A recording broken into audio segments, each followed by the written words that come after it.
If you carry a firearm, you should know how to clear a malfunction so well that you never have to think about it.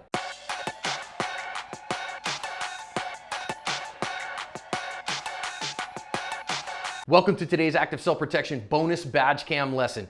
I'm your host, John Correa, and this one comes to us from Fullerton, California. Big Tex Outdoors has holsters, accessories, optics, and other parts that you need as a self-defender. I'm one of his customers and I recommend him highly. Check out the page on our website with our favorite deals. If you go watch the original that I've linked in the description here, this officer is actually a canine officer. His canine has taken an injury in a previous call and he is on the way to get his canine to the veterinarian to get it looked at. When that happens, he sees a woman speed by him at high speed. And so then when he tries to pull her over, she actually hits his car with her car, then flips a U-turn, goes into oncoming traffic.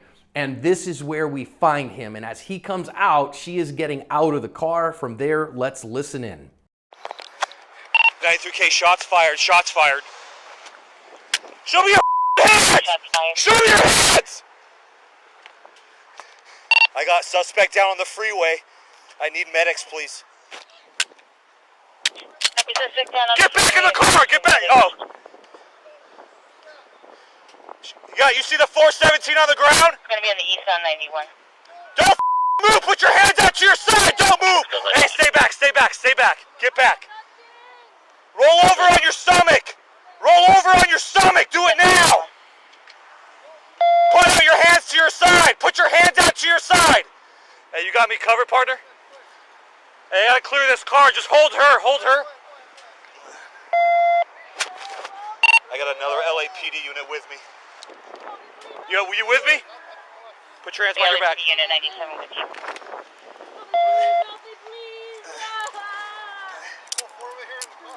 Yeah. I can't breathe.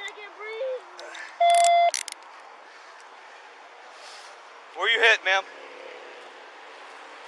Where you hit? Help me, please. I know where you hit. My chest. Help me, please. Help me, please. Hey, we go to my passenger side of my car. There's a med kit right on top of my bag. I'm gonna help you. Hold on a second, okay? 916, can we look on station 10 for a traffic plate? From 1039. It's a replica. It's a replica. Where's it at? Where's it at? Give me hand to me. 922. I can't breathe. Sir. Hold on a second. 93K for the WC, just confirm that you're code 4. Affirm. You're okay. Just stay with me. Stay with me. You're fine. Here comes the help right now, okay? Don't worry about it. Where's she hit? In his chest. What do you got? What do we got? Let me see these seals. You're okay. Stay with me. Are you okay? She's still conscious? Talk to me. Hey, talk to me. Listen her. Talk to me. Stay with me. Talk to me. There you go. Stay with me. Stay with me. You're okay. What? You're No. okay. Can you start cutting her clothes? Stay with me. You're okay. You got help. Where else she hit at? In the leg? Where you hit? Help me, please. You got one leg shot right here. I don't know about the chest. It looks like there's something right here. Which leg? Right here. Hey, we put those seals on her chest. Cut that shirt off. You're good.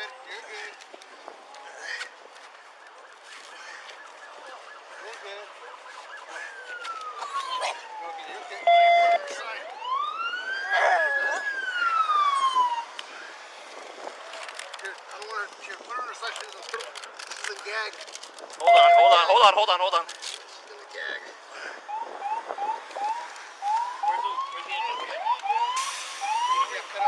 Nothing right now. Nothing right now. We're just working on her. Turns out the suspect here had stolen this car, which was a rental car from her parents. They had reported it in. They'd reported that she was off her medication, that she might have been suicidal, and that was probably the likely cause of this. They did their best with CPR and with life-saving measures, but unfortunately, she did not make it, and that's where this one ends. Interesting stuff here, and I think we're going to see that there's actually a training scar here that we're gonna have to talk about. But question for you, wanna talk about it in the comments.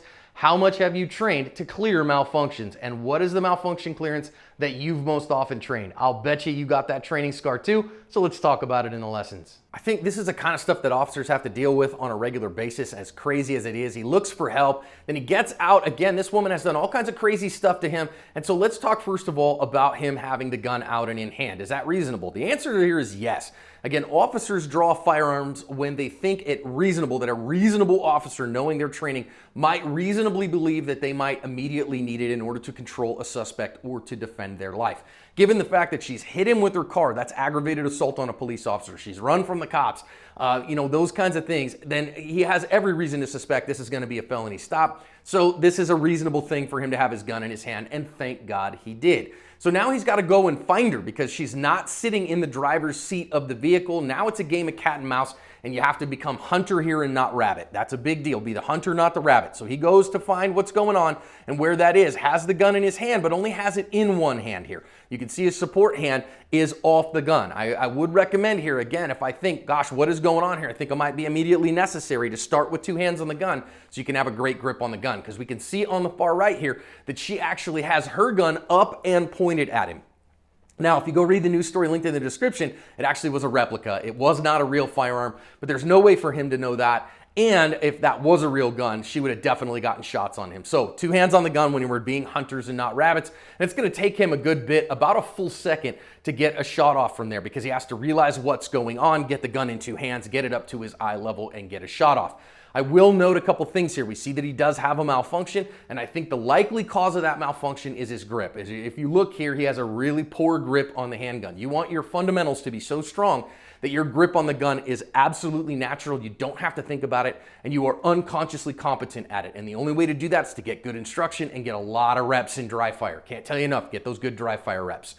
Now here we see a couple shots, and you can see, he takes two shots there as what it looks like. We don't have audio to see absolutely, but I'm pretty sure from the shaking of the camera, we had two shots, and we could see the brass at least come out of the second one. So we know at this point, or at least we're pretty confident at this point, that this was not a failure to eject. But recognize and notice here as well where his grip is on his gun, because the recoil has made his grip worse and not better. That's pretty typical and pretty common. And so because of that, as he comes down, as the gun comes down, we recognize his suspect is fallen, thankfully, but he has a gun that's out of battery, and he has recognized that he has a malfunction in his gun. Again, almost certainly user-induced, not because of the slide, but because the gun was not controlled in recoil as well as it could be. Now then, we talk about this issue of tapping the base plate. And we see this all the time. Your general rule is tap the base plate, rack the slide, reassess your problem. So tap, rack, and reassess. And that's what the officer does here. I'm not positive the tap was absolutely necessary, but notice here when he smacks that, it definitely goes into battery. Now there's a little artifact just above the ejector port here that I'm not sure if that was like a chimney of that building behind, or if something kicked out of there, like it removed something. I don't think it did. I think it had a failure to feed is what we had happen here. But him smacking the base plate brought the gun back. And because it brought the gun back into battery, you notice that the officer thinks about going over the top, but recognizes that his gun is back in battery. So when he smacks it, the gun goes into battery, so he doesn't rack it. And that's actually a good thing, because it means he's thinking. It means he's seeing what's going on, and he goes, okay, my gun is back in the fight, so now I got to get my gun back in the fight. Now you might say, but we don't know if it's a live round in there, so he's going to have to deal with that in a second. But now he starts to communicate here really early. I can't tell you enough. We say this all the time on the channel. When you've got a problem, when you've got a deadly threat in your vicinity, you have to recognize that you have everything you need to solve the problem with you in the moment. So yes, you need to communicate, but first we aviate first, then we navigate, then we communicate. Again, an analogy out of flying, right? So make sure you've solved the problem first, then communicate with dispatch what's going on, what you need. So he's just calling shots fired here, seeing what's going on. Now, you notice here we can see on the right-hand side, we can see that replica gun is down. He can see that it's down because he notices it as well. But now he's wondering about his gun. So he's had a malfunction, and all of a sudden his brain is going, oh no, is this gun okay? Is this gun okay? And so he's gonna start tapping and racking this gun pretty significantly a couple of times. And again, this is why we want our malfunction clearances to be so much a part of our life that we don't even have to think about them. So he's gonna tap that base plate pretty hard. And again, why is he gonna tap that base plate? Because he's worried about the condition of his gun, but he already tapped that base plate. He knows that the gun's in battery. Then he's gonna go here and try to figure out, wait a minute, what am I gonna do here? And do I have a follow-up? So he gets his hands back on the gun, decides to tap it again. Again, he's just being nervous here, finally goes over the top at this particular time and is going to go ahead and rack that chamber because he's trying to figure it out, or he kind of thought about it there, and then he's going to communicate some more. So his brain is kind of in vapor lock here. But he is at least talking, and okay, fine, I love this discussion. I got a suspect down on the freeway, I need medics, please. So now he's communicated something to dispatch that is really good, and then come back and whack the base plate again. And finally on this one, gonna go over the top, and then afterwards whack the base plate again, go over the top, and finally chamber around in there. Probably kicked a round out, but he's talking now to his other partner. And now the guy who showed up, he's actually an LAPD guy, not with them, not Fullerton, but LA, who was off duty apparently, and has just then at least come up and tried to help him. And I think that's a really good thing. So, communicates well here with the suspect, tells her to roll over on her stomach, gives her simple positive commands. That's a very good thing, tells her to put her hands out to her side. Okay, fine. I love the fact that he gave simple positive commands after defending himself. So, again, I love that he says to his partner, gives some good commands to his partner here. This guy who showed up to help him says he's got another unit to help him. That's great. And does a good job, clears the car, nobody else there. Now we got to get her into custody, so he gets her hands behind her back and is able to do that. Okay, fine. So, I mean, again, I'm going to give him a little bit of guff there for the multiple clearances of the malfunction, those kinds of things. Biggest issue is to have a real strong grip on the gun so it doesn't happen to you. Now then, once he gets her into custody, he now has a duty to her, right? So once police take somebody into custody, they have a duty to render aid if they possibly can.